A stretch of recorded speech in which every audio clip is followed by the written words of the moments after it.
Wow, I am so excited for this conversation. A real treat for you.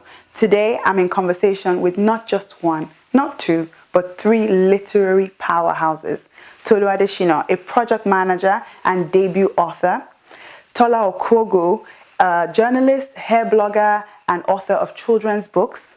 Abimbola Daré, a four-time writer and the recent winner of the BAF Novel Awards 2018. These women are using the stories of their lives and in their hearts to change narratives and challenge perspectives. I'm so excited for this conversation, and I know you will be too.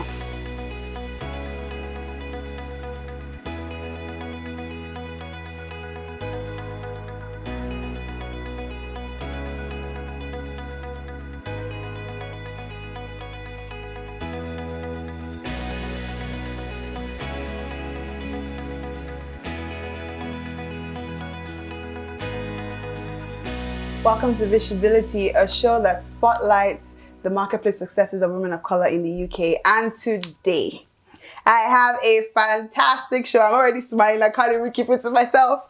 But I have not one, not two, but three amazing women on our sofa, and I can't wait to dig in.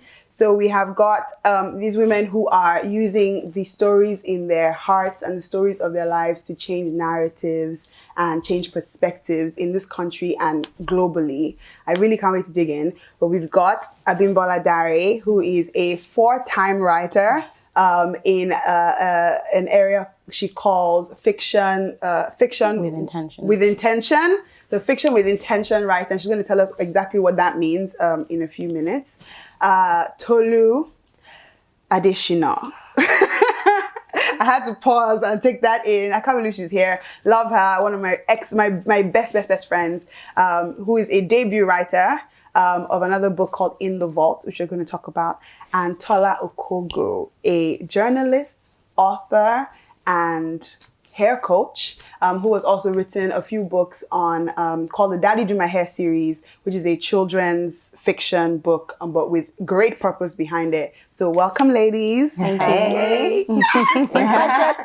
Okay, so this is a very different vibe to what we normally have. So I think I'll just start with you, Bimbo, just on you've written 4 books now. Yes. Just if you can think back to when it all kind of started, when did you think, oh, actually, I want to write books and I want to sell it?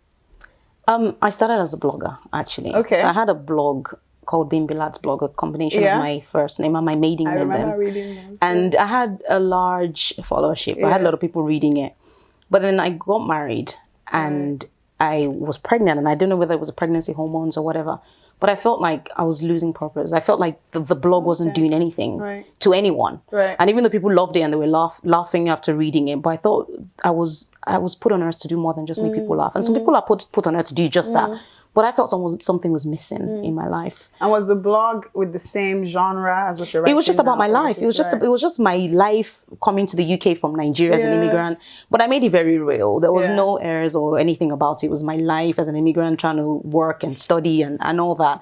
And like I said, I was pregnant and I felt very uneasy. I felt like I was trying to find my purpose. And so I stopped blogging. And I think maybe the hormones sort of combined with everything. I just completely lost interest in it. And so about 6 months later, I was at home. I'd gone to church, and I can never forget that message. The message was titled, "Who Are You?" And it was the pastor was talking about asking God who we are. Wow. Like, you can go to God, He created you. Wow. And so I remember going to God after I sat in my living room and I just went on my knees and I was like, God, who am I? Like, who am I? Who did you create me to? What am I here to do?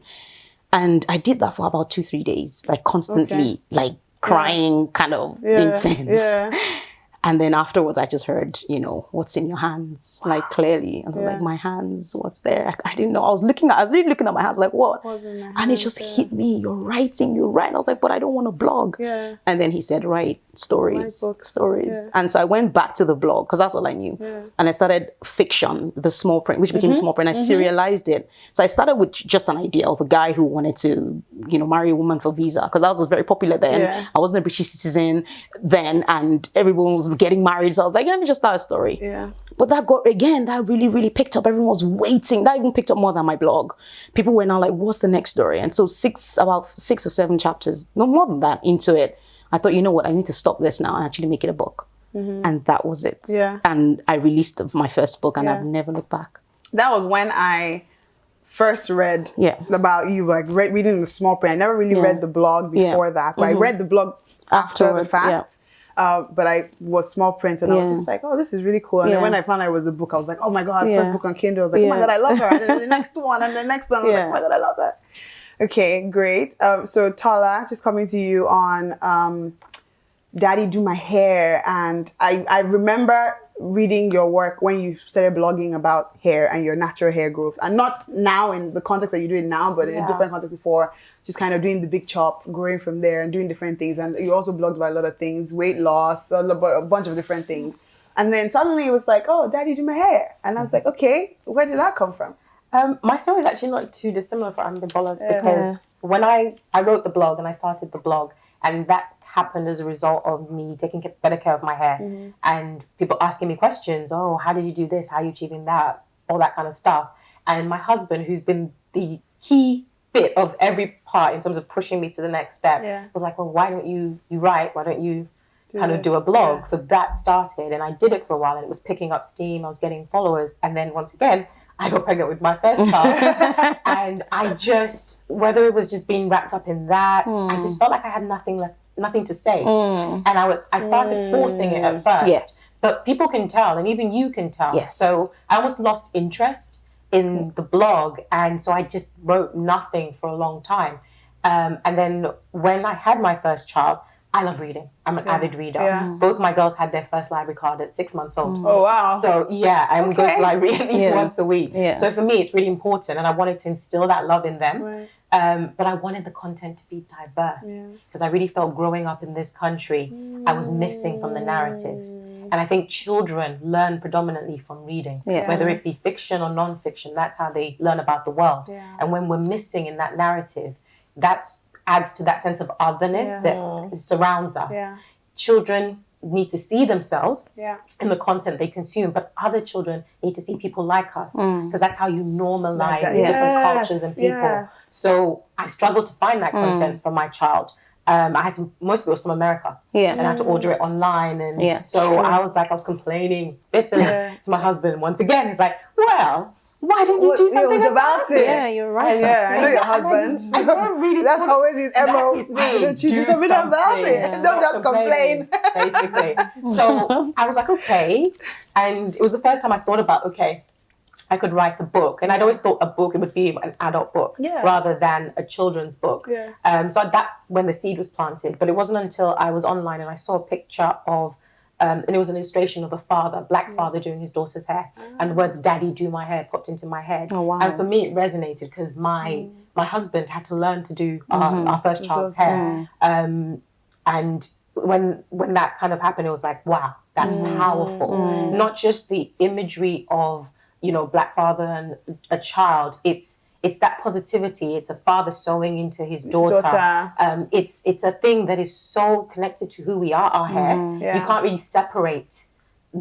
It's just so embedded. So once the idea came, the book literally wrote itself that night. And it's rare as a writer, I think, to have that.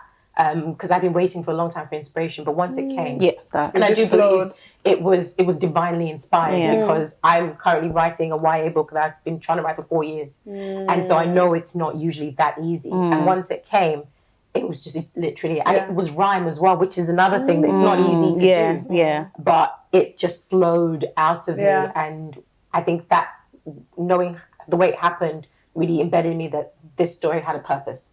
So Tolu. I'm so proud. I read Tolu's book, literally. I inhaled it on a 10-hour flight to Jamaica. So that trip was really cool because I inhaled your book and I read your last book. So that trip, I really spent a lot of time, with my head in my books I've been wanting to read.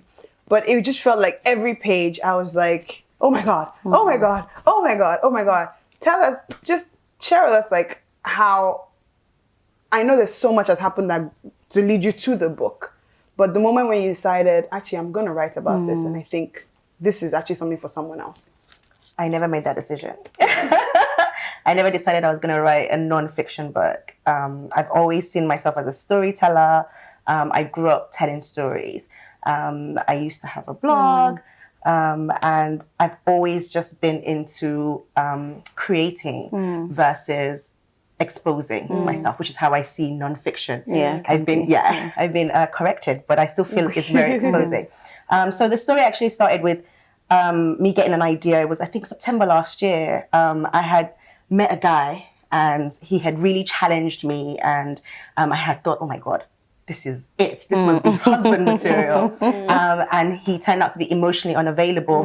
And I remember going to God and just being like, I am tired of these men. And it was so funny because God then showed me a vision of myself in a vault. And he just took me on this journey, a personal journey. And I started writing. And when I was done, just bullet points and just the things that I was saying for myself, I just heard, now go flesh that out. I'll give you the words. It's not for you. I was like, it's not, what do you mean it's not for me? This is I was so happy. But because I wanted to be accountable, I pushed that through to my mentor. She read it and she was like, I was like, help me out. And I kind of left it there. Okay, excellent. So you sent the notes to your mentor, yes, and then how did you then decide? I'm just interested in how it became a book. I then just promptly do what I always do, which is fear grips my heart and I just park it. I should mention that before that, I had a 7-year writer's block. I had not been able to write any articles. I used to write for a magazine. I could not do my blog. I could not even write like basic stories. I was still dreaming, still creating in my mind, but I could not put it on paper. I don't know what it was. And so she just she was really busy. I was really busy. And that was that. And over the Christmas period, I was talking to a friend of mine and I just kept saying to her, you know, I really feel like 2018, God is like, you have to use the talents that I've put in your hands, you know, especially before your birthday. And I was just like, oh my God, what does this mean? And then January came about. I volunteer with teenagers. It's my passion. I love working with young people and just seeing them blossom from feeling insecure or unsure about what their path is, and watching literally from a conception right through to the manifest reality of them actually blossoming and blooming into who God created them to be. So I was with my teenagers. It was the first Sunday of the year, and we decided to do Circle Maker. I don't know if everyone's ever heard of it. And I was watching the video, and the guy speaks about the woman who wrote Uncle Tom's Cabin. And she was a housewife back in the days where slavery was still the thing in America. And she went to church, and the message really touched her, and she felt very strongly. She went home and decided to just start writing. She didn't know what she was writing. She just kept writing and she kept writing. She ran out of paper, got her grocery bags and just kept writing and writing right into the night.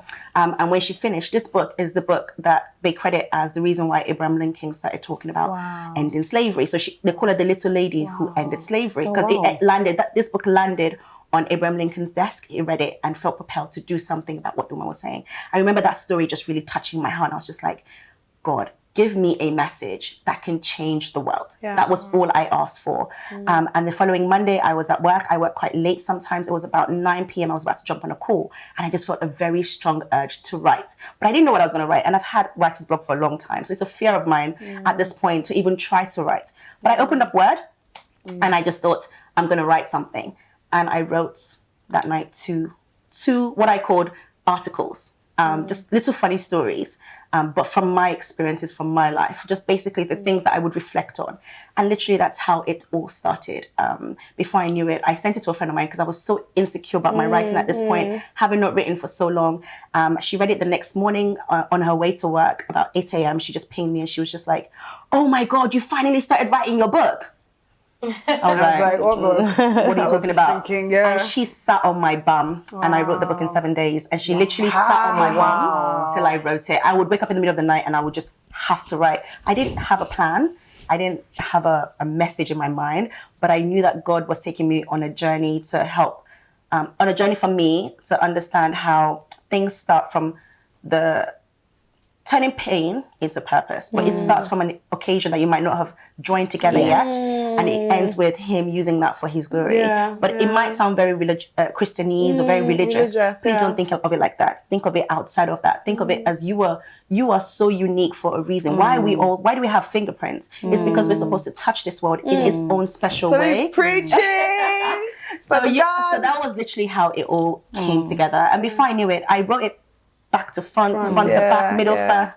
And it then started this journey of putting it all together over 21 days. And it was just literally, it was an experience. I never thought I would write nonfiction. If you had told me I would write nonfiction, I would have laughed at you. So now I call it God's book because it's definitely not my words. Amazing. Because I could read, when I was reading it, just the way you linked, and I could tell like it was done retrospectively, how you had things that happened. And then it somehow one day you unlocked like why it may have happened, like why maybe the fact that I think it was a point where you mentioned the fact that your dad passed away quite young, that you were looking for love in the wrong places somewhat, and you're almost always looking for approval and this thing, and how you then I just love how almost as you're reading, you're taking the reader on this journey that kind of says, this is when the light bulb moment kind of happened. So we've talked to Tola and Tolu have talked about how this, when it comes, it just comes. Did you find the same thing when because you're writing fiction, I write right? fiction. So does that happen the same way, like you from ideation to the I book? would never write a story without praying.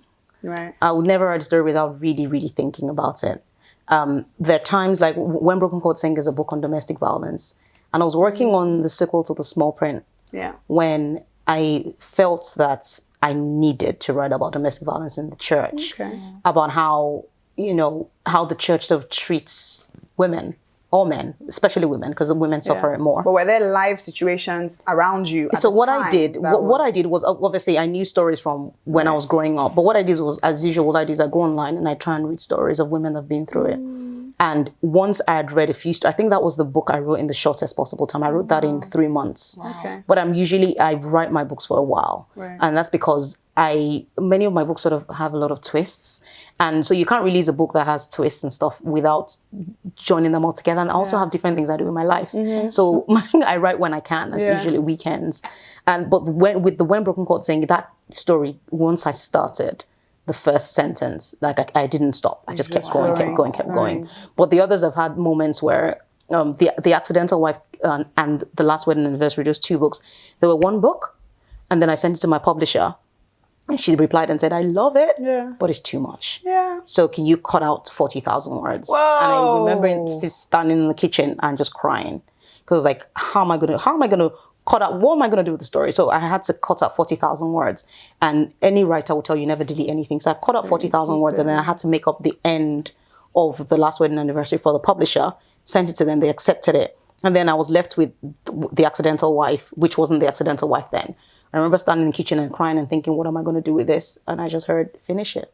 Make it a new book. I was like, 2 books. How amazing is that? And the funny thing is, when I then released The Accidental Wife, that's the one that then went to the Kindle bestseller for weeks and weeks and weeks. And so it's, that's for me. It just happens.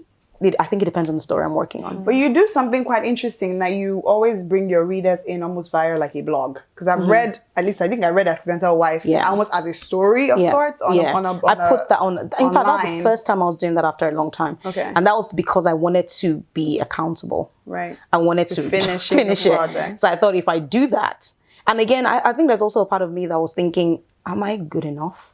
And I think every writer deals with that. And now that I've met with so many writers, that even writers that have New York Times bestseller books, they're like, am I good enough? And so there was that am I good enough thing. So if I put it on the blog and people email me and say, can I have this next batch? Then I am good enough, which is not good. But I think that was the part of why I put it there, was because I'd been out for so long, 4 years, I think it was, since When Broken Chords Sing. I was scared. I was thinking, what will people say? Would it be as good as When Broken Chords Sing? And I was one of the people waiting for 4 years. I was waiting. Exactly. So you can imagine, that kind of, I won't call it pressure, but I just felt that, can I do this? And you see, you got 2 books. And more. There you go. And more out of it. There you go. Okay, so what are the practical, what's the practical process of writing a book? So yes, it's great. Idea comes, you think, okay, I really want to represent, more people of color in children's books. I really want to write about my story and what I've learned. I want to write about these fictional characters and address issues. What are some of the practical things that you do to actually get there? I think for me, I would always say to people that no matter how much you say you want to write, if you don't actually sit down to write, you're wasting your time. You need to sit down to write. Now, you also need to understand that writing and writing well are two different things, especially fiction. Fiction is hard. It's hard work because you as a human being, you are creating people, and each of those people need to resonate with other people. People need to believe they're real. I always say to people that when I watch Scandal, why is Scandal so popular? Because Olivia Pope did such an amazing character that people think Olivia Pope was such an amazing character. People think she's real. And that's what you need to do as a writer. You need to be able to write books that when people walk out of the door, they meet a Benjamin and think you are Benjamin, even though Benjamin is not real. And that's hard and that takes time. And it's taking me a long time to realize that. And even though I've always known that writing, you can write a good book, but I've come to realize that you can learn how to write. You need to take your time, learn. I always buy books on writing. I'm always attending writing classes. Anytime there's a writing class, I'm there. I recently completed an MA in creative writing. So, give yourself the resources to learn how to write better as well. To that point, I think that's so great. And I think a lot of writers, especially me, I'm learning so much, but might not think, oh, let me go learn to write. One of the things that I've been finding as I'm trying to get into my fiction and writing my first story is book mentors. So I've reached out to people that I know who are doing and writing books, and maybe one of which is working with a publishing house, and just trying to learn and glean, So I think that's such a great point to raise. But I think people don't think about it. You just think, oh, it's my idea. It's my characters in my head. I just need to find a quiet place and I need to go for it. Exactly. But sometimes that and you also need to have critique partners. They're writing coaches. I coach people to write their books. And a few people do that. Tomi Adeyemi that wrote you down the blood and bone. She was writing coach for years before she released her first book. And so if you love to write, you'll find that you want to help people to write. So I do that as well. But you could also form a little group. So get critique partners. I have a critique partner who I've never seen face to face. Oh, wow. But she's published by Penguin, and we exchange manuscripts, and she gives feedback. And because she's been through the rigors of having a traditional publisher, that was really, really helpful in my writing as well. Before I then did the MA, and then I did the MA, and then I had a team of 12 people battering my manuscript left, right, center. And that was then the manuscript I wanted. So there's a lot of help. There's a lot of help that it can give you when you expose your work to people that know what they're doing. So don't give it to your mom or your brother. They're going to be fantastic. Or your friends. You need give it to people that are kind, and be careful because you can give people that would kill your dream. So you need to know the kind of people you give. I'm a writer and I'm sensitive to criticism. We all are, because there's a bit of ego in all writers. You're like, it's my baby. And so, so just be careful who but you can form a group. Look for people, your church office, whatever. Hang out with, and I still do that with my MA. I finished my MA, but we hang out once a month and we all just sit down on a sofa in a pub somewhere and we just thrash our manuscripts. We do that. From different walks of life. I'm about the only Nigerian there. But I need that. I need that. So that also helps. And Tola, in your genre, do you feel like you need to do that? It's a hard one because my process with the picture books has been quite solitary. And it's only since writing or starting to write my young adult novel that I've started to meet other writers and form a community. And I'm quite a solitary person anyway, and I do tend to work in isolation. So it's been a learning curve for me to realize that actually I do, because it can only make my craft better to get other people's opinion. I think there is a part of you with anything creative that you worry that if you share it, people might steal it or that, and stuff. So you can lean towards being a bit secretive about it. So opening myself up has been a relatively new thing. And I think with the picture books, they happen so organically and so quickly that there wasn't really time or space for me to have that process. So for me, it's been a slightly different journey, but I am walking that walk now. It's been interesting. So I read, I think either you blogged about it or posted about it on social media about effectively having to self-publish and then now setting up a publishing company. Tell us more about that. Once I wrote the book, I did the usual thing, sending it to agents, publishers who were looking, and I either had nothing, so it was either crickets, or I had one come back and say, oh, it's great, but I've already got something similar. Okay. I'm like, okay. So, but I was appreciative that she even replied. So having hit that wall, all writers, you kind of get to a point where, most writers will just keep trying, keep changing their work, keep trying, or eventually abandon it if they're not seeing anything, try something else. I'm not that. That's not where my mind works. So for me, I was like, okay, how can we make this happen? My mother had already self-published a non-fiction book, so I knew that was an option. Okay. And so when I wasn't getting anywhere with the traditional route, my husband, you're going to hear this word, this phrase a lot, steps in and goes, send him a message. So what now? What are you, this can't die. The way it happened, it's God meant for this story to come out. So are you just going to let it die? And I'm like, no, I'm not going to let it die.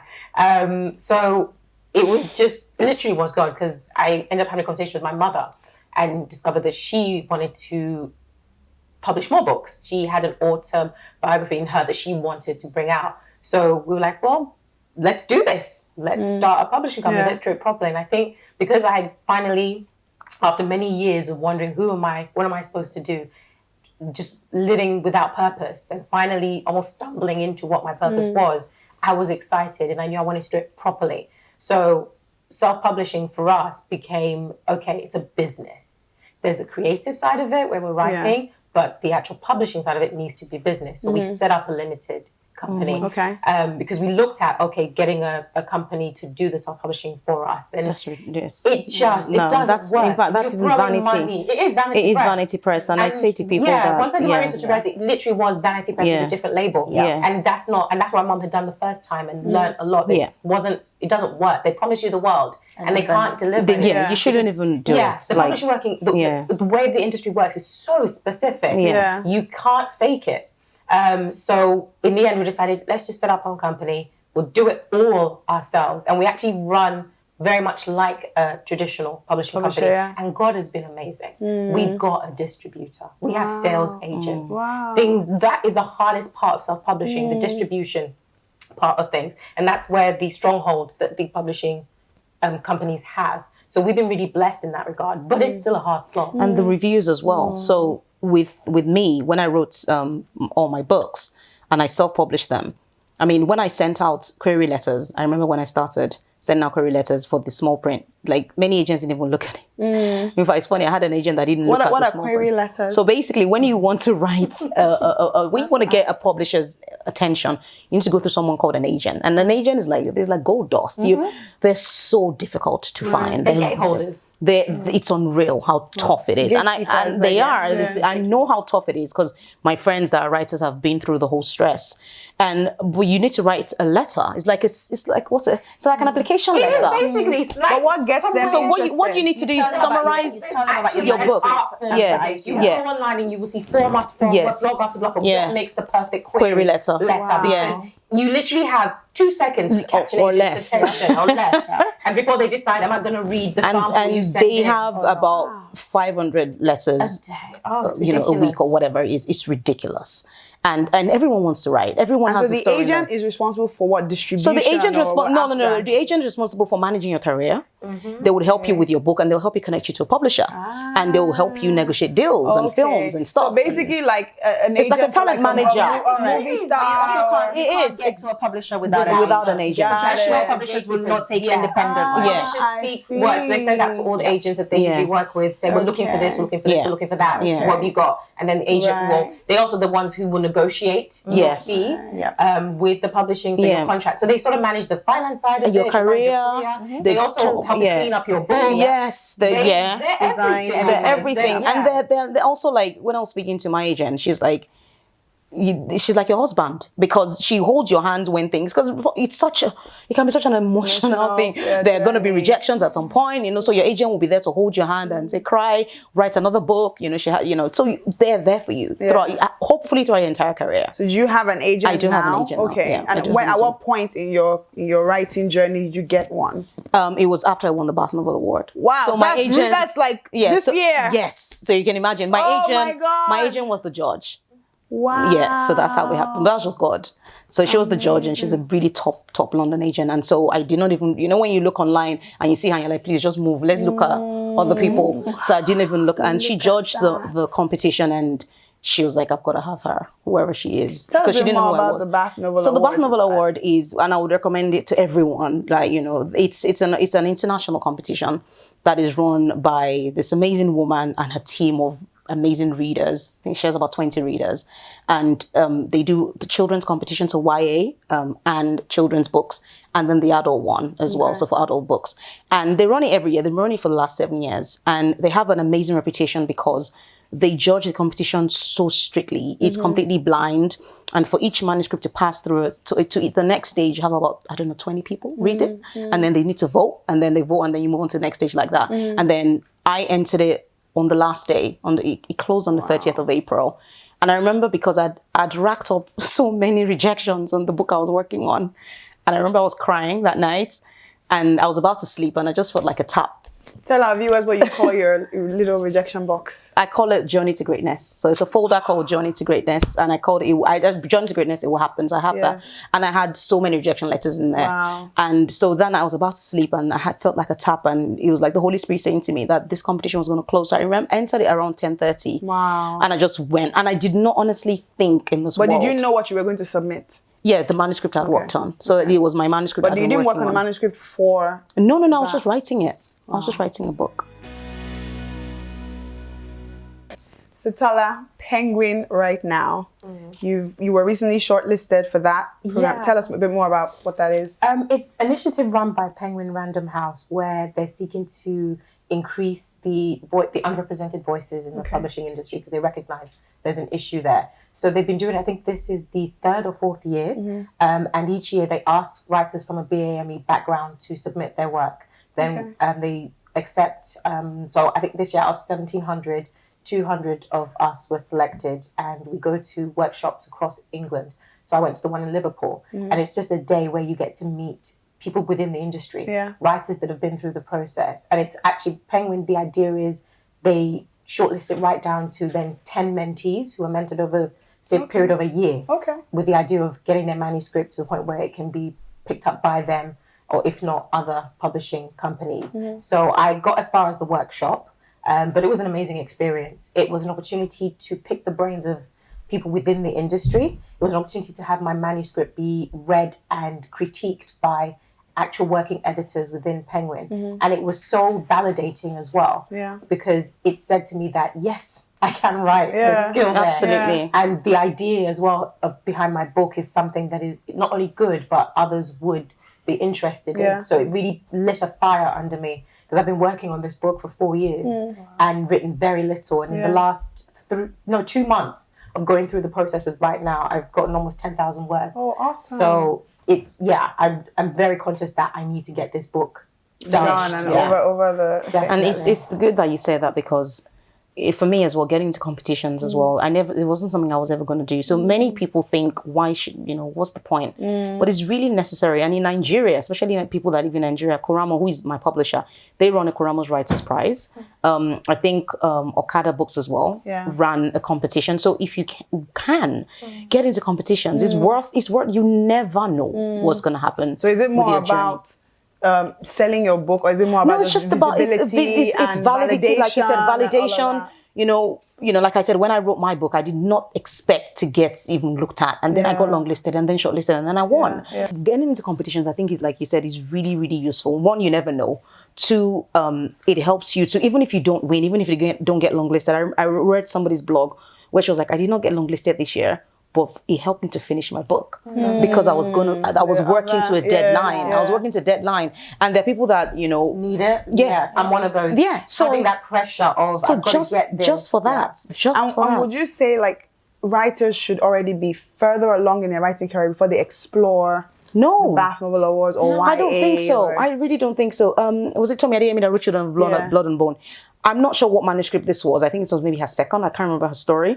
But she also, again, had racked up rejections. And then she went into Pitch Wars. Yes, I was reading the Twitter about competition. It's like you tweet your story idea, and then you have an agent favorite. You just click favorite on it, and then if they do, that means they want to see more of it. And she did, and then through a process for me, and then she eventually got her. So I think this was the second or so book, and it went through. So you don't have to be further along. I just recently read about somebody who wrote a YA book, very similar to Black Panther. She went to watch Black Panther, came out of the cinema, went home and wrote the book in 7 days. Wow. And she sold it for 6 figures. What? No, that pained me. I'm like, excuse me, what have I been doing here all my life? So, you know, okay, but then how did she get, how do we talk about the agent, the publisher? You think the writing industry is very interesting, right? It's very interesting. Wakanda, Black Panther is hot right now. So anything you write in that thing, in that sort of line, it's will be looked at. It might not be picked up, but it'll be looked at. So she must have been a good writer. Yeah. Or they're willing to work with her. The editor must have seen something so good in it, they're going to work with her over and over. I remember one of the agents that came to speak to us when I was doing my MA. She said to me, we asked her a question, have you ever signed somebody you regretted? And she was like, yes, 50 Shades of Grey era. Everybody wanted something like that. And so one guy wrote an erotica fiction. She sold it for £1 million. Wow. And the book did not sell one copy. Wow. Yeah. So that's another thing. There's one thing signing a deal, getting a publisher, whatever. There's nothing about selling books and having a career. Yeah. So where I want to have it, I love to write. I'm not going to write just for the money. Money is good. Yeah. But I write because I could not but write. Yeah. So that's important. One of the things they advised us on the workshop that actually is because Tommy Adeyemi, she sold for 6 figures as well. Yeah. But it sets, because when you get a publishing deal, the advance you get, you've got to pay it off. Yeah, it's a loan. It's a loan. Kind of. So you pay off in book sales. Yeah. So if you're the kind of debut writer who gets that kind of advance, you have to sell more books. And so then if you don't, it's a black mark against you, and it's much harder for you to sell. I'm a bit ignorant about this whole thing. So they give you money, an advance to just live life and write and spend time writing. To finish the book to their standard. To publish it. Right. So they pay you that. And then you sell it. And you have a minimum number of copies or whatever that you have to sell. So let's say you get 10% per book. So let's say this book is sold for £6. You get 10%. Those guys are accounts. What you get? 60p, right? So if they're giving you £50,000, every 60p is going towards that £50,000 until you've sold up to the £50,000 worth of the 60p. You see what I mean? You see your royalties. So what happens to the £5.40? All the marketing that they do, all the sales that they do, all the promotion that they do, they've got to pay for that somehow. So why on earth are people looking? It's the same with music. It costs a lot of money to publish. That's number one. Number two, it's capital upfront. Yeah. And then number two, because if you do it yourself and you get all the money, Guardian or whatever is not going to review your book. You cannot enter any prizes. I could not enter any prizes with my books. I think I entered the When Broken God thing for Writer's Digest, and it went to the final whatever. But that was just like, in fact, the press blast was like 2 seconds of guess who the shortlist, and that was it. Nothing. So you get nothing out of apart from your readers. Your readers are they give you the reason to, and that's why I self-publish, because my readers are amazing. If you want critical acclaim, so all the ones that winning the book prizes and stuff, you can't do it as an independent, as a self-published. Yeah. We are the pariahs of the industry. Yeah. A lot of badly edited, formatted, written books have gone before us, which has given it is changing, but the rep is there. Yeah. There's also a certain highbrow mentality about writing. Yes. And so it's to be a published writer. It is. Yes. To have to be able, and they don't want that diluted. Yeah. So they don't want any old person. And that's why you have an agent. And that's why you have an agent. So they put these roadblocks there, almost purposefully to make it difficult, and then wonder why they've got no diversity in there, because you built it such that only one type of person can get through. And what really shocked me was things like getting into bookshops. So like I would approach different bookshops and they'd be like, so who's your publisher? You don't have that. We're not stocking you on the it's shelves. Even, UK, in Nigeria, when I launched the Last Wedding Anniversary, which I think is probably one of the first traditionally published Christian fiction in Nigeria. So my publisher was one of the first, if not the first, that said we'll traditionally publish Christian fiction. So I went through the whole, submit my manuscript, they reviewed it, and then offered me a publishing contract. Now, when I had a discussion in Nigeria with a few industry, whatever people, I had somebody from a top bookstore in Nigeria. And I was saying to him that when I wrote When Broken God Sing, when I came to Nigeria, I found out that my books and all Nigerian books. So in Nigeria, in the bookstore, top bookstores, there's a section for Nigerian books, right? And that section is like the dirtiest. Nobody looks. In fact, it's hidden, and that thing sparked a huge debate that day. But this is in Nigeria, so you cannot. We are Nigerians. Thank you. So if we cannot fix that, and that's why kudos to Ophili that started Okada Books, because he realized that look, there are so many writers and nobody's publishing them, and a few obviously my publisher is picking up on a few others, but even like at that. So if we Black people are not fixing our own issues, why do we want them to fix for us? Thank God they're doing something about it, but it's not enough. Like, who was it? One top writer tweeted, a Black writer, I can't remember which one. He sent his manuscript out and the publisher replied and said, we already have one Black author. That's enough for us, right? Like we've reached it. Wow. So we already have one black. They didn't even look at his book. So it's a uphill battle. So it's just actually now let's speak about that. Being black. I was watching a talk, I think it was by Chimamanda. Yeah. And she said about how it was so difficult to get her books in stores. And what was even more challenging for her was that people would look at her and they would ask her, what do you do? Or I'm a writer. And then one person actually said to her, oh, well, I'm probably not going to enjoy whatever you write, or something along those lines. And she was just like, well, how do you know what I write? Yeah, no. Like with the people who write, the lady who writes Harry Potter, she's not walking around with horns on her head. Like she's a human being just like anybody, but she writes this, this thing, right? This, great fiction. So people don't always look like what they write. So why would you make that assumption? But you find that? In fact, yes. When I was doing my MA, I found that some of the feedback, my lecturer, professor of creative writing, who was also a Man Booker Prize judge, after I shared a particular story, I wrote a story about somebody that sold his kidney. It was a short story. And he finished reading that in class and he loved it. But then the next week, he brought me an article by Chigozie Obioma that wrote, Who Am I Writing For? And he said to me, Abby, I want you to really think about who your audience is. I'm not going to say anything. I just want you to really think, who are you writing for? Why do you feel the need to translate your Yoruba words in your books? So when I write, I'll write maybe Ibinkwami and I'll write I'm hungry. It's like, why do you feel the need to? They can Google it. Think about your audience. And that was the first time I thought, wow, I need to think about who am I writing from my heart, or am I trying to mold my, and that's what you find that, they expect you to, some publishers expect you to write a certain story. So I know a lot of Indian writers that want to write love stories. And they're like, we don't want that. We want the story of suffering. We want family. We want dancing. That's the narrative that surrounds us. And I remember writing, when I was doing interviews for, I think, the second book, it was one of the things that I said, that as Black writers, we're pigeonholed. And the content we produce, there's an expectation about what it should look like.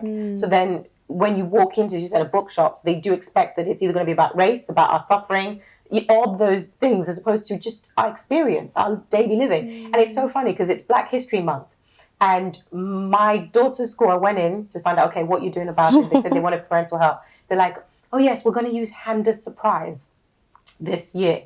Hand Surprise is a picture book that was written in 2000. So this book is 18 years old. And it's about a little girl in an African village, full Irumbo by everything, carrying fruit. And it's this whole, and I'm like, okay, you do realize that my daughter can no more relate to that story than any other child in her classroom. Yeah.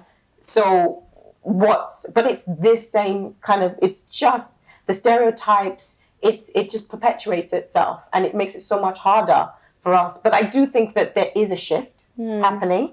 Black Panther has, because it's that myth that you're saying where if I'm not writing something or about people that look like you can't relate to it. And I think Black Panther and Children of Blood and Bone shattered that this year and showed that people will consume it. Whatever it is. But it's still slow, right? So as with every industry, I feel like we can talk about it in the writing world or whatever, but like as with every industry, the Black female has always been the lesser voice. So I think we could talk about Black people, but I would like to talk about Black female. And right now the Black female is trending because of Black Panther, because of Okole and and powerful images. Powerful imagery. How long is that going to last? Yes. As we said, with just a trend. The trending, how do we preserve that to make sure that it permeates everyone's understanding? And obviously, I'm not the pro, but that's exactly what I think the ladies are trying to say is we are putting our voices out there. We're trying to change the narrative. And I put a manuscript out. I wrote it in broken English.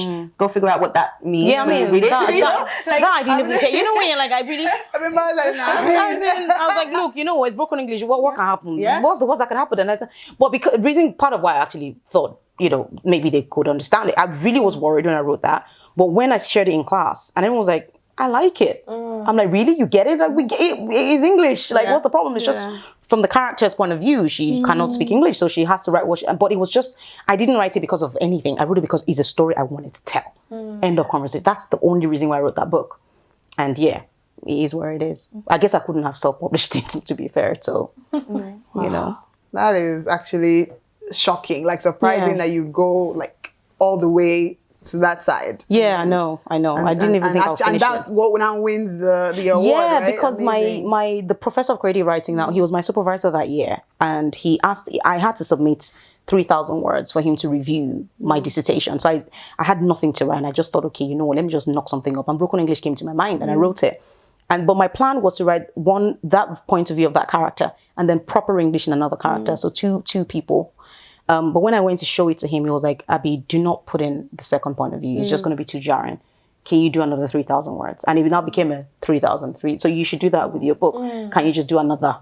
Can I do another? Can I do another? And you find that you finish your book that way. And that's what I did. That's why I had that can I do another mentality. How do you, because obviously in the writing world, they always say that writers come in two forms. People who plot and plan, and those who write by the seat of their pants. Which camp do you fall into? So after I burnt myself writing 100,000 words that you have to chuck, I can never chuck anything. It's in deleted folder that can never be deleted. I didn't plot that. I didn't outline. I wrote 100,000 words of it, and I couldn't. It went nowhere. It was not making sense. I sent to my critique partner from her first. She only read the first chapter, and she was like, "You need to work on this, babe. Leave it." So I left it. After that was like 4 years ago, I've always outlined. But my outline is because I'm such a spontaneous person. My outline is just sentences. Right. Chapter 1, she gets married. Chapter 2, she gets pregnant. Chapter 3, just to give me a rough, this is how it will end. Or else I'll find I'll have issues. But what I do though is the day before I go and write, I try to, in my head, figure out what would happen. So I never go to sit down to write without knowing what I'm going to, roughly what I'm going to write about. Also, I'm just going to stare at everybody. And I always write in the coffee shop or in the library. So I never write at home. Yeah. Never. I edit at home, but I never sit down to create at home. So, yeah, so I now outline roughly what I'm trying to do.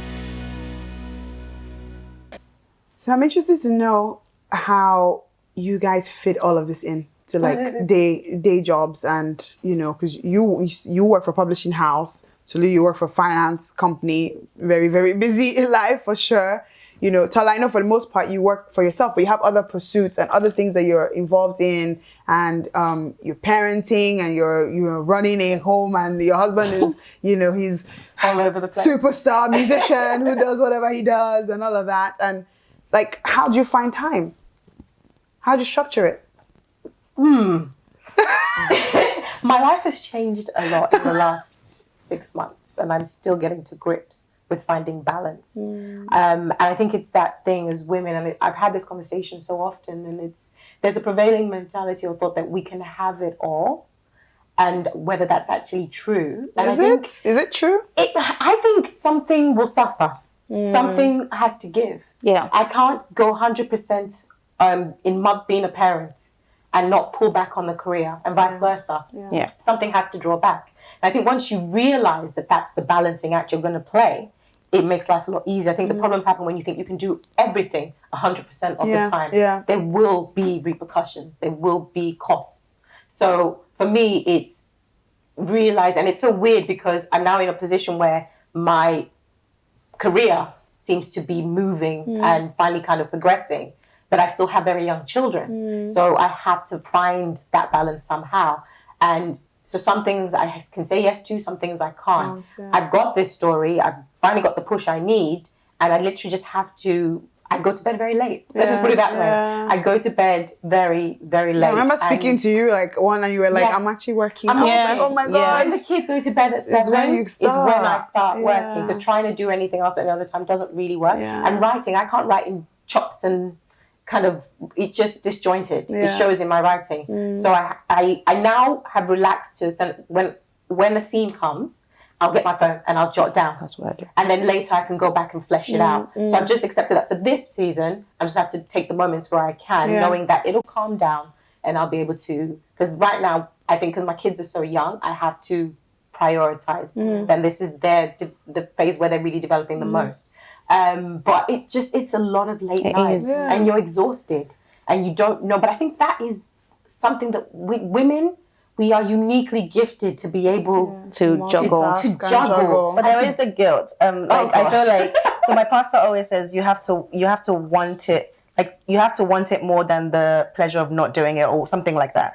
I wrongly paraphrased, but you get the idea. And I think for me, it's being willing to be tired all the time. Like I don't have young children, I don't have a husband, but I have a very demanding job and I have responsibilities with my family, and I have you do your ministry in church and you're busy more than not having it or whatever it is. And, you know, you said you write in the library and you write in coffee shops. I would wake up at 3 a.m. with an idea and I would write till 7, willing to be a little bit late to work, and then I would carry on writing in my break, and like you said, on your phone or whatever it is, I would transfer it. I have this app that, you know, allows me to structure and whatever, and I'm carrying on. I'll keep going. Keep going. We're gonna talk about like real practical tools, like these tools. That Scrivener you were talking about. Okay. Scrivener, I love it. I hate Scrivener. Doesn't work for me. I love it. It really. No, I've tried it. It's just it was another thing to deal with. Do you know what it helps me structure? Like even when you're talking about outlining, Do you know character formation. Trust me, I know everything. Oh my goodness, it helps me. All I use is my good old Microsoft Word. I think you're a finalist. Yes. I was gonna say that. Yes. Yeah. You had to learn to put some structure. Yeah, only because I got This is why burnt. Scrivener drives you nuts. So what tools do you use? Microsoft Word. Oh my God. Good old Microsoft Word. No, Microsoft Word, and then if you open my husband's phone, text messages, Celine gets pregnant. No, she dies. He doesn't even, at first you'll be like, what's this? Then now he's like, please ignore the phone. I'll be like, no. Oh, there's a bomb. To Oh no. capture it somewhere. Like, so I text him all the time. And I text him because I know that I'm always talking to him. So as opposed to putting in the draft somewhere. So I just do that. I do that. And so if you look at his phone, you see a lot of all sorts of rubbish. But the reason why I also like Scrivener is because it allows me, when you're now done and you go into the editing phase, I can have different versions. When it comes to publishing, I can publish directly. See, It doesn't delete anything. I know. I would show you. I tried to write when the accidental on Scrivener. I was like, please, what is it? Too many, but it was just too much. Okay. But is that because maybe you had learned how to do it without I don't even know. I just felt it was just like, this is just long. And it's funny because I work in technology. You have to shut your mind. Yeah, like I don't use half. In fact, I guess that's what it is. It's too many buttons. And maybe because, do you know, I think what it is maybe because I work in publishing. I work in a firm where our job is to make publishing simpler in technology. So we take books and we put them online. They're textbooks. And I work with a team of 30 developers. And all we try to do is we have this 3-click mentality to get to what you want to do. So whenever I open a software, if I cannot get to something in 3 clicks, it doesn't work for me. And so for me, it was like, where's italics? And because you're so used to Word for years, yes, that's the thing. It was hard. Adjust your mind. I know. I've heard great things about it. I've heard great things about it. It just didn't work. I'm a hack person. Anything that will make my life easier. Does it really? Maybe I should revisit it for my next book. It really does. I hear you guys. There's a website I will forward to you where the guy has broken it down into the 3 kits. I think okay. And that's the guy that I he's my holy grail. Like, so for this tool, it's user guide. No, don't do that. This guy literally did a hack on it. The way I deleted that thing off my laptop. No, it's so good. Really? There's just the fact that I can be writing in a screen and have my outline on the right pane or my research from the website. Outline is at the top and I scroll down. It's okay. Scrolling down doesn't work for me. I need to see it. Do you know what I like to do? When I pump it out, so when I finish the section, I edit it out, or I download it out into ebook format. And then you can sort of see. But you can see it as well, and you can edit it. It's formatted. It's amazing. Perfectly formatted. And it does it for you, like if it's a script. But the website, you need. I'll have a look. I'll have a look and see. Okay, so if you we would also please send us some of the websites and the tools they use so we can put it in for our viewers who want to start writing and exploring. So not a big fan, huge fan. Clearly, I guess that's the idea. Well, there's so many pieces of writing software, and each is different. So I think Scrivener is the best out there. It's the best. It has amazing, and you can pick and choose what you want. But I think there's lots of technology out there that can make your life easier. And if you don't, and it doesn't cost much. I think I paid $40. One-off? Is a one-off license? Yeah, it's a one-off fees. But if you feel like maybe you're a young student and you can't afford that, they have a student version, don't they? Microsoft Word, please. The money that they give me in UCAS is not so much. But Word actually does work. It has all the tools that you need. You don't have to think you have to use a Good tool. old Word. Word and what's that thing? OneNote. Yeah. Okay. Yeah, those two. So I use OneNote to outline, and I use Word, and I just as someone who's still writing her official first manuscript, what I found is you can fix a lot in editing. Just write, because writing is rewriting. They said that. She said, expect your first draft to be a pile of pants. In fact, somebody called it. Can we swear? Somebody. I went to watch something and attend writing programs, guys. Please go out there. There's Free Word Center. Oh, that's another competition I went in for. That was fine. It was a finalist for the Free Word Center, the Literary Consultancy. They help review your manuscripts and stuff. It's a paid service, but it's fantastic, and they do competitions. And I went in, and somebody came to speak. She's a Sunday Times bestselling author, and she calls first draft shit draft. That's what she calls. She's like, it's really crap. By the time you cut it won't even look like what you started out with. But I'm learning that with my book mentor. Yeah. And it's my current book, staring at a blank I've written about 20 drafts of it right now. Oh wow. And you do this, you help people do this as well. That's one of you. I know you have a website and you ask people to submit. So I'm a writing coach, which means I try to help people to bring out the story in them. And if their writing is okay, so I teach creative writing online and I'm going to do a workshop in London very soon. I've had a lot of people ask, so I'm going to do a workshop in London very soon. But if I don't think you're good enough as a writer, I would probably not take you on as a coach, as a client, because I think it's unfair. Unless I'm going to spend that time, the 30 minutes we have together, to teach you how to write. If that's what you want to do with your money and your time, fine. So I do that. But what I try to do is help people to bring the story in there. Many people write stories, but they write them like textbooks. Especially for those that write nonfiction. Many people want to write about their lives. They don't want to do story. They don't want to write fiction, but they do it like it's like they're bashing your head with either the Bible or with textbook. And people leave bad reviews, and reviews sell your books, whether you like it or not. If your book has bad reviews, it's going to affect your sales, and it's going to affect people are never going to want to read your next book. And so I help people to get from that stage of idea or from textbook type of stories to getting into actual something that people want to sit down and read. And I love doing that. So $1 million question.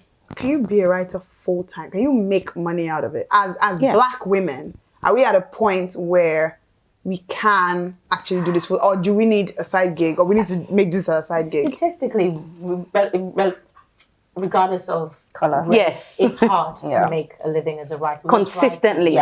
Most writers, because not everybody can be J.K. Rowling. It's just they're the exceptions. So I think the average salary for a writer is 12,000. The last time I checked, a year. And so a lot of writers will do school visits, author visits. That's where speaking engagements. Engagements. That's where they're. So if you're children's, which is why I'm thinking that way, school visits, but speaking engagements are the primary way the authors kind of bulk up there. But then teaching, a lot of writers. And then also another reason why, apart from the money, also because it's so solitary. So I know I was reading, 2 days ago, about one author who's made a lot of money from his writing, but it drives him mad. Sit down morning till night, just staring at. So he's a professor of creative writing. He teaches. Toni Morrison teaches. Alice Walker teaches.